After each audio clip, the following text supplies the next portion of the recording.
হাদিকে খুন করাতে শুটারকে কে টাকা দিল, সিআইডি ফাঁস করল তার নাম। ধরা পড়ল বিএনপি নেতা মির্জা আব্বাস। কথাই আছে যে পাপ বাপকেও ছাড়ে না। হাদির খুনি আটক মির্জা আব্বাস।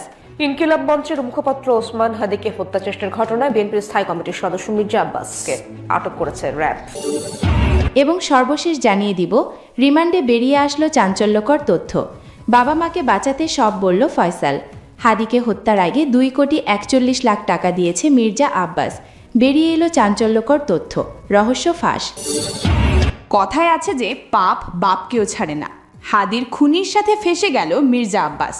খুন করার আগেই পেমেন্ট ক্লিয়ার, টার্গেট লক করার আগেই ব্যাংক অ্যাকাউন্টে ঢুকে গেল কোটি কোটি টাকা। একজন ভাড়াটে শুটারের ব্যাংক ব্যালেন্স দেখলে বড় বড় শিল্পপতিরাও লজ্জা পাবেন। মাত্র একজন ব্যক্তির 53টি ব্যাংক অ্যাকাউন্ট, আর গত কয়েক বছরে সেখানে লেনদেন হয়েছে অবিশ্বাস্য অঙ্কের টাকা, 127 কোটি টাকা। হ্যাঁ, ঠিকই শুনেছেন, 127 কোটি টাকা। সম্প্রতি ঢাকা 8 আসনের সম্ভাব্য প্রার্থী শরীফ ওসমান হাদিকে হত্যার ঘটনায় তোলবার সারা দেশ। কিন্তু লাশের চেয়েও এখন বড় রহস্য হয়ে দাঁড়িয়েছে এই হত্যাকাণ্ডের ফাইন্যান্সিয়াল ট্রেল বা অর্থের উৎস। শুটার ফয়সালের অ্যাকাউন্টে ঠিক হাদিকে হত্যার আগ মুহূর্তে কারা পাঠালো নগদ 2,41,00,000 টাকা। আর এই টাকা কি শুধুই একটি হত্যার সুপারি, নাকি এর পেছনে লুকিয়ে আছে মানি লন্ডারিংয়ের এক বিশাল আন্তর্জাতিক সিন্ডিকেট? সিআইডি যখন তদন্তে নামলো তখন বেরিয়ে এলো এমন সব তথ্য যা শুনে গোয়েন্দাদেরও চোখ কপালে। আজকের ভিডিওতে আমরা উন্মোচন করব শুটার ফয়সালের সেই মাস্টার প্ল্যান এবং টাকার পাহাড়ের গোপন রহস্য। তাই কোনো তথ্য মিস না করতে চাইলে শেষ পর্যন্ত দেখুন। এই গল্পের মূল ভিলেন ফয়সাল করিম মাসুদ। পুলিশের খাতায় সে একজন ফেরারি আসামি, একজন শুটার, কিন্তু ব্যাংকের খাতায় সে একজন সফল ব্যবসায়ী। তার লেনদেনের হিসেব দেখলে মাথা ঘুরে যাবে। সিআইডি তদন্তে নিশ্চিত হয়েছে শরীফ ওসমান হাদিকে হত্যার ছক যখন কষা হচ্ছিল, তখন ঠিক সেই সময়টায় ফয়সালের ব্যাংক অ্যাকাউন্টগুলো হঠাৎ করে অস্বাভাবিকভাবে সচল হয়ে ওঠে। সবচেয়ে চাঞ্চল্যকর তথ্যটি হলো, হাদিকে হত্যার ঠিক 3 মাস আগে এবং 1 মাস আগে দুটি বিশাল ট্রানজ্যাকশন হয়। মোট 2,41,00,000 টাকা জমা পড়ে ফয়সাল এবং তার স্ত্রীর অ্যাকাউন্টে। তারিখগুলো খেয়াল করুন। 18 সেপ্টেম্বর 2025, হাদি হত্যার ঠিক 3 মাস আগে রাজধানীর রূপনগরের একটি ব্যাংকের শাখায় ফয়সালের একটি অ্যাকাউন্টে জমা হয় 1,76,00,000 টাকা। এই অ্যাকাউন্টটি ছিল এসএমই উমেন এন্টারপ্রাইজ নামের একটি প্রতিষ্ঠানের। মজার ব্যাপার হলো, প্রতিষ্ঠানের নাম উমেন এন্টারপ্রাইজ হলেও এর মূল নিয়ন্ত্রণ ছিল ফয়সালের হাতে। এর পরের ট্রানজ্যাকশনটি আরও রহস্যময়। 4 নভেম্বর 2025, হত্যার ঠিক 1 মাস আগে এনআরবিসি ব্যাংকের বেনারসি পল্লী উপশাখায় জমা হয় আরও 65,55,000 টাকা। এই অ্যাকাউন্টটি ছিল ফয়সালের স্ত্রী সামিয়ার নামে। অর্থাৎ কিলিং মিশন এক্সিকিউট করার ঠিক আগ মুহূর্তে এই টাকাগুলো তাদের হাতে পৌঁছায়। এখন প্রশ্ন হলো, কে বা কারা এই বিশাল অঙ্ক ইনভেস্ট করলো ফয়সালের উপর? সিআইডি তদন্তে উঠে এসেছে আরও ভয়ঙ্কর তথ্য। টাকাটা অ্যাকাউন্টে ঢোকার পর ফয়সাল কিন্তু বসে থাকেনি। সে জানতো মিশন শেষ করার পর তাকে পালাতে হবে, আর পালানোর জন্য দরকার নগদ টাকা। তাই হাদিকে গুলি করার আগেই সে এবং তার স্ত্রী মিলে অ্যাকাউন্ট থেকে ধাপে ধাপে 1,76,00,000 টাকা তুলে নেয়।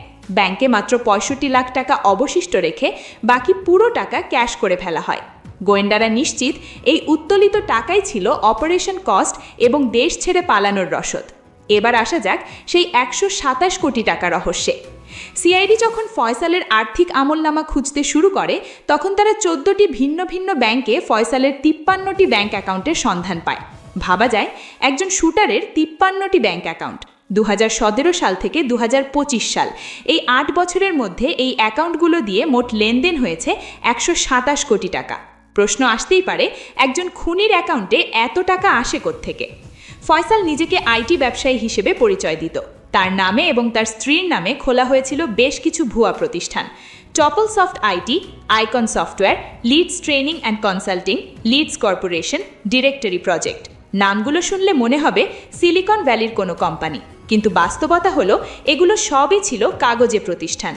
সিআইডি এবং সাংবাদিকদের অনুসন্ধানে দেখা গেছে, রাজধানীর বাংলা মোটরের রূপাইন ট্রেড সেন্টারে এবং আদাবরের বাইতুল আমান হাউজিংয়ে এই কোম্পানিগুলোর যে ঠিকানা দেয়া ছিল, সেখানে আদতে কোনো কার্যক্রমই ছিল না। লিড ট্রেনিং সেন্টারের অফিসে গিয়ে দেখা যায় 1.5 বছর আগেই তারা সব কিছু গুটিয়ে উধাও। অর্থাৎ এই কোম্পানিগুলো খোলা হয়েছিল শুধুমাত্র কালো টাকাকে সাদা করার জন্য এবং হিট মানি বা কন্ট্রাক্ট কিলিংয়ের টাকা বৈধ চ্যানেলে রিসিভ করার জন্য। ব্যাংক এশিয়ার আদাবর রিং রোড শাখাতেই ফয়সালের 19টি অ্যাকাউন্ট পাওয়া গেছে, যেখানে প্রায় 50 কোটি টাকার লেনদেন হয়েছে। অথচ ব্যাংক ম্যানেজাররা বলছেন এই অ্যাকাউন্টগুলো এখন ইনঅপারেটিভ, মানে কাজ শেষ, লেনদেন শেষ, অ্যাকাউন্টও ক্লোজ। এবার শুনুন ফয়সালের সেই মাস্টার প্ল্যান যা হার মানাবে থ্রিলার মুভিকেও। ফয়সাল জানতো শরীফ ওসমান হাদিকে হত্যা করার পর আইন শৃঙ্খলা রক্ষাকারী বাহিনী তাকে হরণ্য হয়ে খুঁজবে, তাই সে একটাও ঝুঁকি নেয়নি। টাকা হাতে পাওয়ার পরই সে তার পরিবারকে নিরাপদ আশ্রয়ে সরিয়ে ফেলার কাজ শুরু করে। হত্যার আগে সে তার স্ত্রীকে পাঠিয়ে দেয় নরসিংদীতে, বাবা মাকে পাঠিয়ে দেয় কেরানীগঞ্জে এবং তার বোনকে পাঠিয়ে দেওয়া হয় দেশের বাইরে। সবাইকে সেফ জোনে পাঠিয়ে ফয়সাল নিজে হাদিকে হত্যার মিশন শেষ করে। এরপর পূর্ব পরিকল্পনা অনুযায়ী সে দেশ ত্যাগ করে। প্রযুক্তির সাহায্যে গোয়েন্দারা জানতে পেরেছেন ফয়সাল বর্তমানে ভারতে অবস্থান করছেন। ভারতের মহারাষ্ট্রে তার সর্বশেষ লোকেশন ট্র্যাক করা হয়েছে। তার কাছে যে 1,76,00,000 টাকা ক্যাশ ছিল, ধারণা করা হচ্ছে সেই টাকা ব্যবহার করেই সে বর্ডার ক্রস করেছে এবং এখন ভারতে আত্মগোপন করে আছে। কিন্তু সিআইডি এবং অন্যান্য গোয়েন্দা সংস্থাগুলো এখন শুধু ফয়সালকে খুঁজছে না, তারা খুঁজছে সেই অদৃশ্য হাতগুলোকে যারা এই 2,41,00,000 টাকা ফয়সালের অ্যাকাউন্টে ট্রান্সফার করেছে। গোয়েন্দারা এখন টাকার উৎস খুঁজতে মরিয়া, কারণ ফয়সাল তো কেবল ট্রিগার চেপেই খালাস, কিন্তু যারা এই বুলেটের দাম মিটিয়েছে তারাই আসল কালপ্রেট। তদন্ত কর্মকর্তারা বলছেন যে অ্যাকাউন্টগুলো থেকে ফয়সালের অ্যাকাউন্টে টাকা ঢুকেছে সেগুলো হয়তো কোনো ডামি অ্যাকাউন্ট বা ভুয়া কোম্পানির নামে খোলা। মানি লন্ডারিং আইনের আওতায় এখন প্রতিটি ট্রানজ্যাকশন চেক করা হচ্ছে। সিআইডি ইতিমধ্যে ফয়সালের সব ব্যাংক অ্যাকাউন্ট ফ্রিজ বা অবরুদ্ধ করার নির্দেশ দিয়েছেন। যে 65 লাখ টাকা এখনও ব্যাংকে পড়ে আছে তা বাজেয়াপ্ত করার প্রক্রিয়া চলছে। তবে শঙ্কার বিষয় হলো এত চতুরতার সাথে লেনদেনগুলো করা হয়েছে যে আসল প্রেরককে খুঁজে বের করাটা বেশ চ্যালেঞ্জিং। ফয়সাল যেহেতু গত বছর একবার অস্ত্রসহ গ্রেফতার হয়েছিল এবং পরে জামিনে বের হয়, তাই তার উপর আগে থেকেই নজরদারি থাকার কথা ছিল। কিন্তু সে কিভাবে এতগুলো ব্যাংক অ্যাকাউন্ট মেনটেন করলো এবং নির্বাচনের ঠিক আগে এত বিপুল পরিমাণ অর্থের লেনদেন করলো, সেটা ব্যাংকগুলোর কমপ্লায়েন্স ডিপার্টমেন্টেরও এক বড় ব্যর্থতা। হাদি হত্যা হয়তো একটি রাজনৈতিক বা আধিপত্য বিস্তারের ঘটনা, কিন্তু এর পেছনের আর্থিক লেনদেনের চিত্রটি প্রমাণ করে যে এটি ছিল একটি সুপরিকল্পিত কর্পোরেট স্টাইল কিলিং, যেখানে খুনিকে আগে থেকে আর্থিকভাবে নিশ্চিত করা হয়েছে, তার পরিবারের নিরাপত্তা নিশ্চিত করা হয়েছে এবং তার পালানোর পথ তৈরি করে দেওয়া হয়েছে। এখন দেখার বিষয় আমাদের গোয়েন্দা সংস্থাগুলো কি পারবে মহারাষ্ট্র থেকে ফয়সালকে ধরে আনতে, নাকি এই 127 কোটি টাকার লেনদেনের আড়ালেই চাপা পড়ে যাবে আসল সত্য। 2,41,00,000 টাকা কে দিল? এই প্রশ্নের উত্তর পেলেই বেরিয়ে আসবে হাদি হত্যার মূল পরিকল্পনাকারীর নাম। আপনার কি মনে হয় এই বিপুল পরিমাণ অর্থের যোগানদাতা কারা হতে পারে? কোনো রাজনৈতিক গডফাদার নাকি আন্ডারওয়ার্ল্ডের কোনো মাফিয়া? এতদিন যা ছিল শুধুই গুঞ্জন, এখন তা বাস্তবে রূপ নিতে শুরু করেছে। ভিসা বন্ধের পাল্টা জবাব হিসেবে এবার বাংলাদেশও কঠোর পদক্ষেপ নিল। ভারতের ভিসা বন্ধ করে দেওয়ার পাশাপাশি সব ধরনের কনসুলার সেবাও স্থবির হয়ে পড়েছে। কিন্তু ভয়ের আসল কারণ এটা নয়। ভয়ের কারণ হলো সীমান্তের ওপারে হঠাৎ করেই ভারতীয় সেনাবাহিনীর নজিরবিহীন তৎপরতা। মিজোরাম সীমান্তে তৈরি হচ্ছে নতুন সেনাঘাঁটি। হাসিমারা বিমানঘাঁটিতে মোতায়েন করা হয়েছে ভয়ঙ্কর রাফাল যুদ্ধবিমান, যা কিনা মাত্র কয়েক মিনিটেই বাংলাদেশের আকাশ সীমায় আঘাত হানতে সক্ষম। কি ঘটছে আসলে? কেন হঠাৎ দুই প্রতিবেশী দেশের সীমান্তে যুদ্ধের সাজ রব? দিল্লি কি কোনো বড় অভিযানের প্রস্তুতি নিচ্ছে, নাকি এর পেছনে রয়েছে আরও গভীর কোনো ভূ রাজনীতি? আজকের ভিডিওতে আমরা সেই ভয়ঙ্কর পরিস্থিতির চুলচেরা বিশ্লেষণ করব, তাই পুরো ভিডিও জুড়ে আমাদের সাথেই থাকুন। পরিস্থিতি এখন আর কেবল কূটনৈতিক আলোচনার টেবিলে সীমাবদ্ধ নেই। সম্পর্ক এখন এতটাই তলানিতে যে বরফ গলার বদলে তা জমাট বেঁধে পাথরে পরিণত হয়েছে। আগারতলা ও শিলিগুড়িতে বাংলাদেশের ভিসা সেবা অনির্দিষ্টকালের জন্য বন্ধ ঘোষণা করা হয়েছে। এর ঠিক পাল্টা জবাব বা টিট ফর ট্যাট হিসেবেও ঢাকা ও ভারতীয়দের ভিসা দেয়া বন্ধ করে দিয়েছে। এর ফলে দুই দেশের সাধারণ মানুষ এক চরম অনিশ্চয়তার মধ্যে পড়েছেন। কিন্তু কেন এই হঠাৎ অবনতি? ঘটনার সূত্রপাত ত্রিপুরায়। সেখানে স্থানীয় কিছু সংগঠনের বিক্ষোভ এবং বাংলাদেশের সহকারী হাইকমিশনে হামলার ঘটনা পরিস্থিতিকে উত্তপ্ত করে তোলে। দীপু চন্দ্র দাসের মৃত্যুকে কেন্দ্র করে আগরতলায় যে আগুনের সূত্রপাত সূত্রপাত হয়েছিল তার আঁচ এখন ছড়িয়ে পড়েছে দুই দেশের নীতি নির্ধারণী পর্যায় পর্যন্ত। নিরাপত্তা ইস্যুতে শিলিগুড়িতে বাংলাদেশের ভিসা সেন্টারের কার্যক্রম বন্ধ রাখা হয়েছে।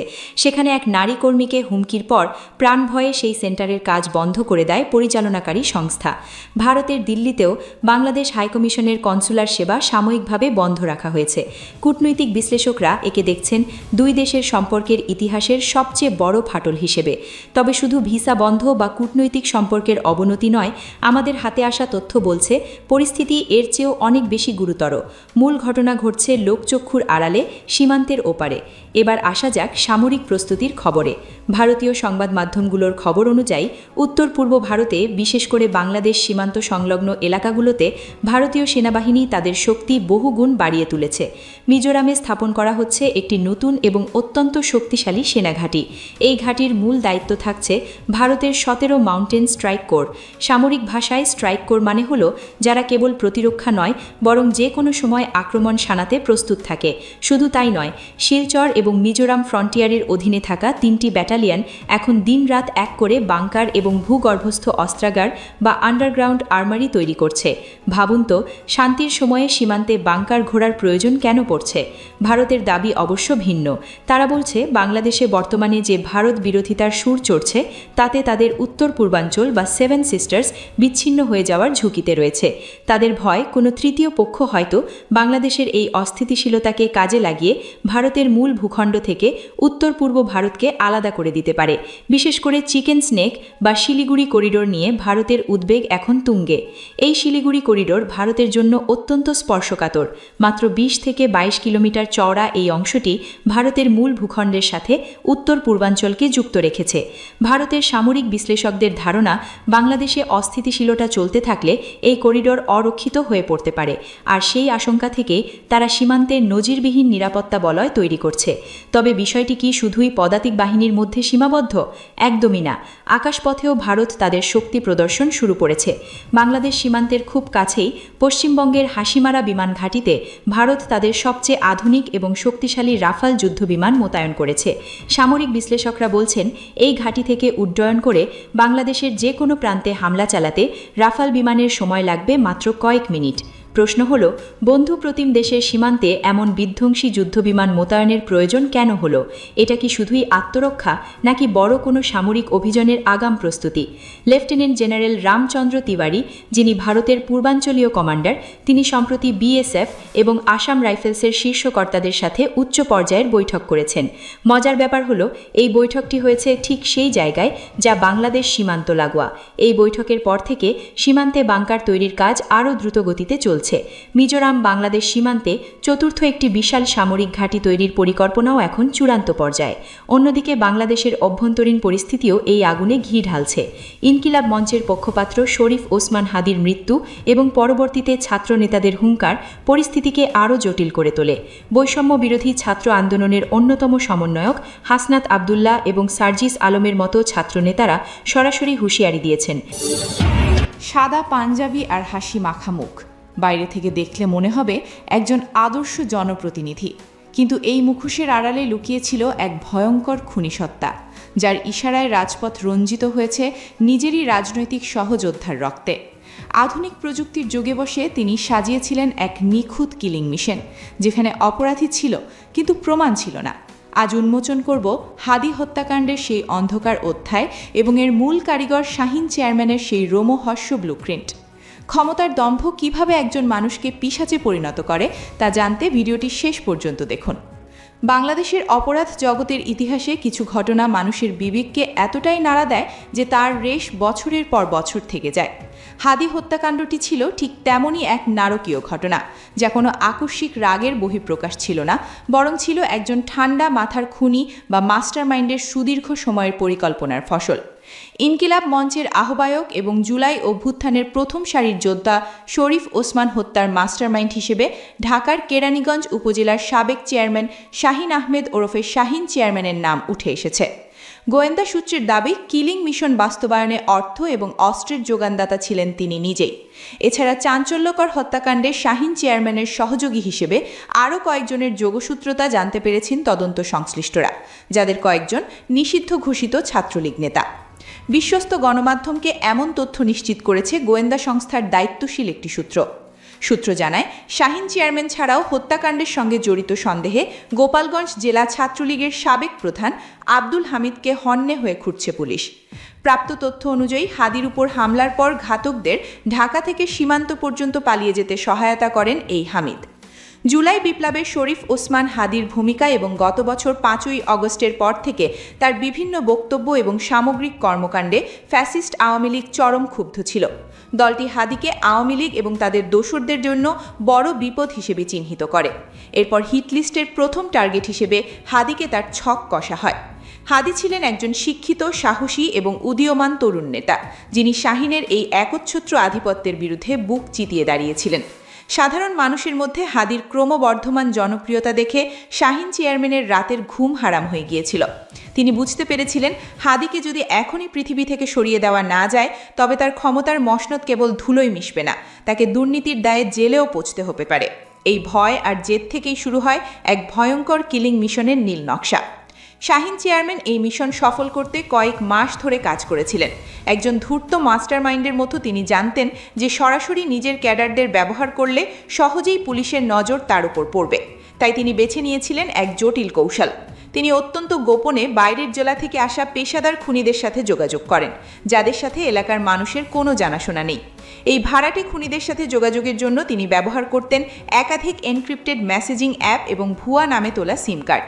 তদন্তে পরে দেখা যায়, এই মিশনের জন্য তিনি কয়েক লাখ টাকার একটি বিশেষ তহবিল তৈরি করেছিলেন।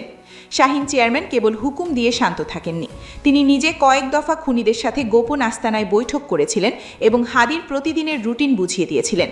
তিনি খুনিদের অভয় দিয়ে বলেছিলেন যে কাজ শেষ করার পর তাদের নিরাপদে সরিয়ে নেওয়ার এবং মামলা থেকে বাঁচানোর দায়িত্ব তার নিজের। ক্ষমতার নেশায় মত্ত শাহীন বিশ্বাস করতেন যে আইনের হাত তার নাগাল পাবে না। হত্যাকাণ্ডের দিনটি ছিল শাহীন চেয়ারম্যানের জন্য এক অগ্নি পরীক্ষা। তিনি নিজের উপস্থিতির একটি শক্ত প্রমাণ বা অ্যালিবাই তৈরি করতে ওই দিন সকালে একটি সরকারি সেমিনারে যোগ দেন এবং সারাদিন ব্যস্ত থাকার ভান করেন। কিন্তু তার পকেটে থাকা গোপন মোবাইলটি বারবার বেজে উঠছিল। ওপাশে ছিল তার প্রধান জল্লাদ, যে প্রতি মুহূর্তের আপডেট দিচ্ছিল। হাদি যখন বিকেলে কাজ সেরে একা ফিরছিলেন, ঠিক তখনই পূর্ব পরিকল্পনা অনুযায়ী ঘাতক দলটি তাকে ঘিরে ফেলে। দিন দুপুরে জনকীর্ণ রাস্তার মোড়ে হাদিকে যেভাবে নৃশংসভাবে এবং গুলি করে করা হয় তা ছিল মধ্যযুগীয় বর্বরতাকেও হার মানানো। শাহীনের নির্দেশ ছিল পরিষ্কার, যাতে হাদির বেঁচে থাকার বিন্দু মাত্র সম্ভাবনা না থাকে। কাণ্ডের পর ঘাতকেরা শাহীনের নিজস্ব কোল্ড স্টোরেজে গিয়ে আশ্রয় নেয় এবং সেখান থেকে রাতের অন্ধকারে শাহীনেরই নিজস্ব গাড়িতে করে সীমান্ত এলাকায় পালিয়ে যায়। শাহীন ভেবেছিল তার পরিকল্পনাটি নিখুঁত, কিন্তু তিনি ভুলে গিয়েছিলেন যে অপরাধী যতই চতুর হোক না কেন, সে কোনো না কোনো চিহ্ন রেখে যায়। হত্যাকাণ্ডের পর পুরো এলাকায় যে হাহাকার আর গণরসের সৃষ্টি হয় তা সামাল দিতে হয় হিমশিম খেতে প্রশাসনকে। শাহীন শুরুতে ভুক্তভোগী সেজে হাদির জানাজায় অংশ নেন এবং বিলাপ করতে থাকেন। তার এই নিখুঁত অভিনয় দেখে অনেকেই শুরুতে তাকে সন্দেহ করেনি, কিন্তু তদন্তের ভার যখন বিশেষায়িত গোয়েন্দা সংস্থার কাছে যায় তখন জট খুলতে শুরু করে। গোয়েন্দারা হাদির যাতায়াতের পথের কয়েকশো সিসিটিভি ফুটেজ বিশ্লেষণ করেন এবং একটি নির্দিষ্ট মোটরসাইকেলের গতিবিধি সন্দেহজনক মনে করেন। সেই মোটরসাইকেল কর্মীর মতোই ভূমিকা রেখেছেন তারা। বিশ্লেষকরা বলছেন, 15 বছরে আওয়ামী লীগ নেতৃত্বাধীন সরকার ব্যবস্থায় স্বৈরতান্ত্রিক বা কর্তৃত্ববাদী হয়ে ওঠার কেন্দ্রবিন্দুতে ছিল দুর্নীতি ও ক্ষমতার অপব্যবহার। ব্যাপক আকার পেয়েছে দুর্নীতি, বাড়তে বাড়তে গোটা ব্যবস্থাকেই গ্রাস করেছে। আইন ও প্রাতিষ্ঠানিক কাঠামো হয়ে পড়েছে দুর্নীতির সুরক্ষাদাতা। এক পর্যায়ে সরকার সংশ্লিষ্টরাও বুঝে যান, কোনো কারণে ক্ষমতা থেকে সরে যেতে হলে তার মূল্য তাদের জন্য মারাত্মক হবে। টিআইবির নির্বাহী পরিচালক ডক্টর ইফতেখারুজ্জামান বণিক বার্তাকে বলেন, গত 15 বছরের বেশি সময় ধরে পুরো ব্যবস্থাকেই দুর্নীতিগ্রস্ত করে ফেলা হয়েছে। নির্বাচন কমিশনের দলীয়করণের মাধ্যমে মানুষের ভোটাধিকার খর্ব করা হলো। রাষ্ট্রীয় প্রতিষ্ঠান আইন প্রয়োগকারী সংস্থাকে সরকারের প্রতিষ্ঠানে রূপান্তর করা হলো। যেটা জনস্বার্থে কাজ করবে সেটাকে সরকারের এজেন্ডা বাস্তবায়নের হাতিয়ার হিসেবে রূপান্তর করা হলো। বিচার বিভাগ থেকে শুরু করে আইনের শাসনের সঙ্গে সংশ্লিষ্ট যত প্রতিষ্ঠান আছে সবগুলোই একই চিত্র। সবগুলো ক্ষেত্রে দলীয়করণের মাধ্যমে পেশাগত দেউলিয়াপনাকে প্রাতিষ্ঠানিক রূপ দেওয়া হচ্ছে। নির্বাচন কমিশন, দুদক, পিএসসি, মানবাধিকার কমিশন, যত কমিশন আছে সবগুলোকে এক ধরনের দুর্নীতি সহায়ক জায়গায় ঠেলে দেওয়া হচ্ছে। এসব প্রতিষ্ঠানে ভূমিকা পালন করার ক্ষেত্রে সংশ্লিষ্ট ব্যক্তিরা পেশাগত দেউলিয়াপনাকে প্রাতিষ্ঠানিক রূপ দিতে ভূমিকা পালন করেছেন। এখানে প্রতিবেদনে যে তালিকা দেওয়া হচ্ছে তা সম্পূর্ণ না, আংশিক মাত্র। তাদের কারণে পুরো প্রক্রিয়ার মধ্যে ক্ষমতার যে স্তম্ভ, এসব স্তম্ভে জনগণের কোনো অস্তিত্ব থাকেনি। রয়েছে শুধু আমলাতন্ত্র, কলুষিত এবং দুর্বৃত্তায়িত রাজনীতি। ব্যবসা, আমলাতন্ত্র ও দুর্বৃত্তায়িত রাজনীতি, এ তিন চক্রের মাধ্যমে ক্ষমতা আঁকড়ে ধরে থাকা যাবে, এটাই নিশ্চিত করে ধরে নেওয়া হয়েছিল। সরকারের বিভিন্ন মন্ত্রণালয়, দপ্তর, অধিদপ্তরের তথ্য বিশ্লেষণ করে দেখা যায়, দুই দলে ক্ষমতা গ্রহণের পর থেকে নানা সময় নিয়োগপ্রাপ্ত এসব কর্মকর্তা এক পদেই ছিলেন দীর্ঘদিন। বিচার বিভাগ থেকে শুরু করে রাষ্ট্র ব্যবস্থার প্রতি বিভাগকেই তৎকালীন সরকারের ক্ষমতা টিকিয়ে রাখার হাতিয়ারে পরিণত করেছিলেন তারা। এ তালিকায় রেখেছেন সাবেক বিচারপতি থেকে শুরু করে রয়েছেন সাবেক সেনাপ্রধান, সচিব, গভর্নর, ব্যবসায়ী নিরাপত্তা বিশেষজ্ঞ, আইন শৃঙ্খলা নিরাপত্তা বাহিনী প্রধানদের নামও। আওয়ামী লীগের শাসনে দেশের প্রশাসনিক ব্যবস্থাকে দলীয়করণ করে রাজনৈতিকভাবে ব্যবহারের ক্ষেত্রে মুখ্য ভূমিকা রেখেছিলেন হোসেন তৌফিক ইমাম, এইচ.টি. ইমাম। স্বাধীন বাংলাদেশের প্রথম মন্ত্রিপরিষদ সচিব এইচ.টি. ইমাম 2009 সালে প্রধানমন্ত্রী শেখ হাসিনার জনপ্রশাসনিক বিষয়ে উপদেষ্টা ও 2014 সালে রাজনৈতিক উপদেষ্টা হিসেবে নিয়োগ পান। তবে তত্ত্বাবধানে কোনো রাখঢাক ছাড়াই প্রশাসনের ব্যাপক দলীয়করণ ঘটে। 2014 সালে ঢাকা বিশ্ববিদ্যালয়ে জেল হত্যা দিবস উপলক্ষে ছাত্রলীগের এক অনুষ্ঠানে তিনি ছাত্রলীগের কর্মীদের উদ্দেশ্যে বলেছেন, তোমরা লিখিত পরীক্ষায় পাশ করে আসো, তারপর আমরা দেখব।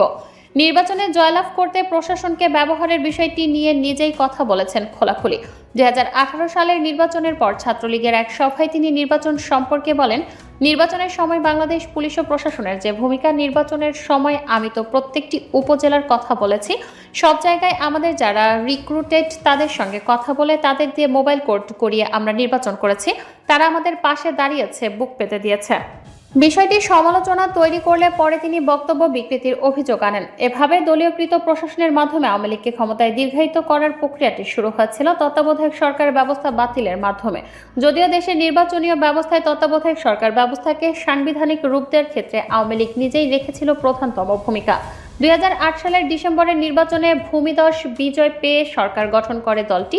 এরপর সংসদে 2011 সালের সংবিধানে পঞ্চদশ সংশোধনী বিলের মাধ্যমে তত্ত্বাবধায়ক সরকার বাতিল করা হয়। এর সুযোগ করে দিয়েছিল তৎকালীন প্রধান বিচারপতি এ.বি.এম. খায়রুল হকের নেতৃত্বাধীন আপিল বিভাগের একটি রায়। হাইকোর্টে বৈধ ঘোষণা হওয়া সংবিধানের ত্রয়োদশ সংশোধনীকে 2011 সালের মে মাসে অবৈধ ও অসাংবিধানিক আখ্যা দিয়ে রায় দেন সুপ্রিম কোর্টের আপিল বিভাগের বেঞ্চ। এরই ভিত্তিতে সংবিধানের পঞ্চম সংশোধনী বিলের ভিত্তিতে জাতীয় সংসদে তত্ত্বাবধায়ক সরকারের অধীনে নির্বাচনের সুযোগ রুদ্ধ করে দেওয়া হয়। ফিরে আসে দলীয় সরকারের অধীনে ভোট গ্রহণের প্রথা। এ.বি.এম. খায়রুল হক 19তম প্রধান বিচারপতির দায়িত্ব গ্রহণ করেন 2010 সালে। 7 মাস 18 দিনের দায়িত্ব পালনকালে যেসব রায় দিয়েছিলেন তার মধ্যে রায়টি পরের 14 বছরের শাসন ব্যবস্থার গতি প্রকৃতি নির্ধারণ করে দিন।